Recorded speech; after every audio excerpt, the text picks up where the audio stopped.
শারমিন তার জীবনসঙ্গী খুঁজে পেতে একটি বার্তা লিখেছেন।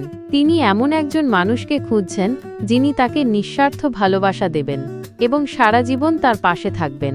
শারমিন পূর্বে বিবাহিত ছিলেন এবং তার একটি ছেলে আছে, যা তিনি গোপন করতে চান না। বরং তিনি মনে করেন স্বচ্ছতা একটি সুন্দর সম্পর্কের ভিত্তি। শারমিন একটি সুন্দর ও শান্তিময় সংসার গড়তে চান, যেখানে থাকবে পারস্পরিক শ্রদ্ধা, বিশ্বাস এবং ভালোবাসা। তিনি এমন একজন জীবনসঙ্গী চান যিনি তাকে এবং তার সন্তানকে নির্দ্বিধায় আপন করে নেবেন। শারমিনের কাছে বয়স বা চেহারা কোনো বিষয় নয়, তার কাছে সত্যিকারের ভালোবাসা এবং দায়িত্বশীলতাই মুখ্য। এমনকি যদি অপেক্ষাও করতে হয়, তাতেও তিনি রাজি আছেন। তিনি যৌতুকবিহীন একটি সম্পর্ক এবং সত্যিকারের ভালোবাসায় বিশ্বাসী।